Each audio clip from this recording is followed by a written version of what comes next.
It had been years since my mother's death, and the moment my father said, "I want you to meet her," I had a strange feeling in my stomach. Our meeting was arranged for a Sunday afternoon. It was to be casual, intimate. "You'll like her very much," my father said with a look of excitement on his face that I hadn't seen in a long time. I arrived early at the restaurant, wearing a simple cream-colored blouse and jeans. I wanted to look casual but attentive. And then she walked in, a tall, elegant woman who could single-handedly change the energy of an environment. She was wearing a dark green figure-hugging dress. Her hair was dark red and casually gathered. Her eyes met mine. For a moment, it was as if all the voices in the restaurant had fallen silent. It was like we were the only two people left in the world. "You must be Lee," she said, her voice affectionate but cautious. "Your father has told me so much about you." I stood up and shook her hand with a fake smile. Her hand was soft, but the handshake was strong.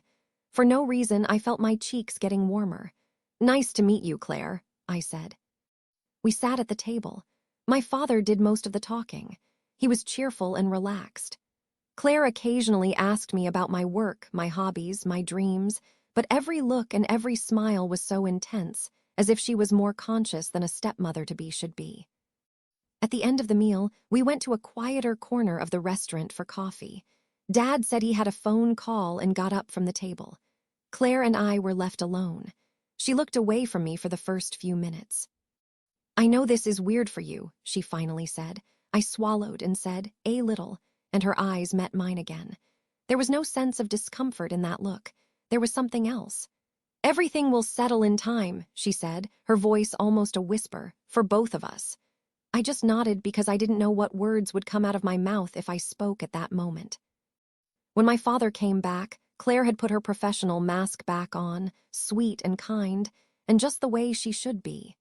As we said goodbye, Claire's hand lightly touched mine. It was so fleeting. Maybe it was just me, but that touch ignited a spark inside me, and I knew this story wouldn't end here. From that day on, Claire settled into our lives almost imperceptibly. Every dinner with my father, every weekend breakfast, she was always there. But for me, it was like this. Whenever she was in the room, it was like the oxygen was a little bit less. I kept trying to find logical explanations for myself. The difficulty of adjusting to a new woman after losing my mother, entering into a new family dynamic. It was normal for this to create emotional turmoil. But deep down, I knew that what I was feeling was much more than that. Why was my heart beating so fast as I looked at Claire's smile? One evening, my father was traveling on business. Claire invited me to dinner. "Just the two of us," she said on the phone, her voice soft. I knew I should say no. I knew I should keep my distance, but all I could say was yes. When she opened the door, she was wearing a simple beige sweater and jeans. My eyes involuntarily shifted to her hair falling down her shoulders. She smiled and said, "Come in. Dinner is almost ready." I took off my shoes. There was a faint smell of vanilla inside, a smell that penetrated you. She had set the table for two in the living room. A small candle was lit in the center. Over dinner, we talked about ordinary things, work, TV shows, vacation plans. Then suddenly, the subject turned to my childhood. I told her about those difficult years when we lost my mother. Claire listened calmly without saying anything. As we were clearing the dishes, a silence fell over us, thick and heavy with everything we weren't saying. My eyes kept drifting to her hair, the dark red waves catching the candlelight. "You have beautiful hair," Claire said softly, her voice pulling me from my thoughts. Her gaze was on the length of my blonde hair, which fell well past my shoulders. "But it looks heavy." "It is sometimes," I admitted, nervously twisting a strand around my finger. "I've thought about cutting it all off, for years." A daring, almost impossible look flashed in her eyes. "I used to cut hair in art school for friends." She gave a small, self-conscious laugh. "I have proper shears, not just kitchen scissors." The rational part of my brain screamed a warning. This was a line, a tangible, physical line we would be crossing. But the part of me that had been drawn to her from the first moment was already nodding. "Okay," I heard myself say, the word a breathless surrender. "Cut it, make it short." She led me to a stool in the bathroom, her movements suddenly purposeful. She draped a towel over my shoulders, her fingers brushing my neck, leaving a trail of fire. She stood behind me and we looked at each other in the mirror. "Are you sure?" she asked, her voice low. "Yes." With a gentle hand, she gathered all my long hair into a ponytail at my nape. "A last look," she whispered, and then the shears were in her hand. With one decisive snip, the heavy rope of hair was severed. She held it for a moment, a lifetime of weight in her hands, before setting it aside. I felt instantly lighter, a burden I hadn't even known I was carrying gone. What followed was an act of profound intimacy. She worked with focused precision, the snip of the shears the only sound in the world. She wasn't just cutting my hair, she was uncovering me.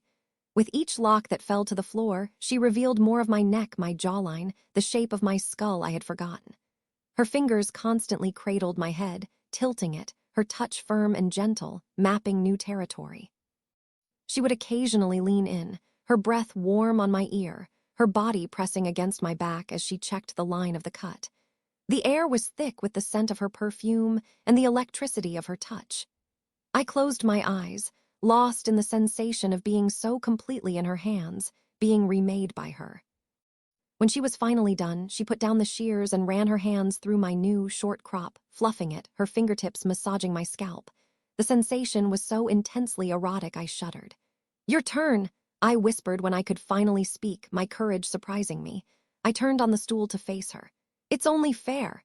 She looked stunned for a moment, then nodded slowly. She sat where I had been, and I stood behind her. I let the dark red strands slide through my fingers, softer than I had ever imagined. I was less skilled, more hesitant, but the act was no less potent. I mimicked her movements, cutting away the length that had fascinated me since the first day I saw her. With each cut, I felt a surge of power and vulnerability. As I carefully shaped the ends around her ear, my knuckles brushed against the warm skin of her neck. She inhaled sharply, and the sound seemed to travel straight through me. I put the scissors down. We were frozen there, my hands resting on her newly shorn hair, her head tilted back against my stomach. We stared at each other in the mirror, two new people, stripped bare, revealed. The air hummed with the silence of what we had just done, this mutual act of trust and transformation. We were standing side by side at the sink, brushing the fallen hair from each other's clothes when our hands touched. Neither of us pulled back and the world went silent for a moment.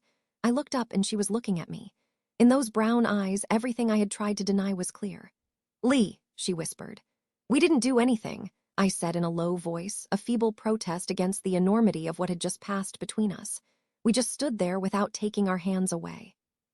It was like an eternal moment. What I felt silenced all the rational voices echoing in my head. Then Claire gently pulled her hand away. "Do you want coffee?" she asked, forcing herself to smile. I nodded, but no sound came out. We were on a path of no return, and we both knew it. When I got home that night, it was after midnight. My hands were shaking as I drove. I kept touching my head, the strange and thrilling sensation of short hair, the ghost of her fingers on my scalp. "She's your father's girlfriend," I kept saying to myself in bed. "This is so wrong." But at the same time, I couldn't forget her touch, the soft tone of her voice, the intensity of her gaze, the intimate sensation of her hands remaking me. I picked up my phone several times that night. I thought about texting her, and each time I gave up. My father had organized a small celebration for the engagement ceremony, and I had to see Claire there. I promised myself I would be distant and careful. But the moment I saw her, I forgot all my plans. She was standing alone, away from everyone. Her new short hair was sleek and dramatic, a statement that made her look even more striking. She had a glass of wine in her hand and seemed lost in thought. I moved away from the crowd, and my feet seemed to walk towards her on their own. When I reached her, she looked up and our eyes met. I saw her gaze drop to my own short hair, and a flicker of shared, dangerous knowledge passed between us. "It's a bit noisy here," I said, a stupid opening line. Claire smiled slightly. "Sometimes it's easier to get lost in the crowd," she said. We were silent for a while, hearing only distant laughter. Something told me I should take a step back, but my body did something else, and I moved closer, close enough to feel her breath on my face. "Lee," she whispered. "We're not doing anything," I said again. At that moment, Claire raised her hand and ran her fingertips lightly over my cheek, then up into the short hair at my temple. The gesture, so familiar and so possessive, set my insides on fire. The world disappeared. Time disappeared. Only the fragile reality of that moment remained. And then our lips met. At first, it was a very shy and light. touch, but then it deepened with the weight of everything that had been repressed for months. Her hands were on my neck, my bare nape, pulling me closer.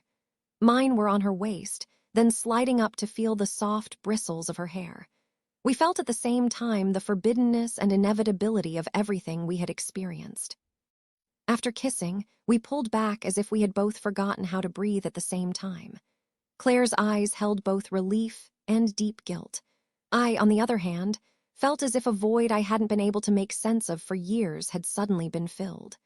Part of me was haunted by the wrongness of what we had done, but part of me knew that nothing felt more right. "That shouldn't have happened," Claire said. Between distant laughter, we both fell into our own silence. Claire turned around, took a few steps, stopped, and looked at me. "Your father loves you very much," she said.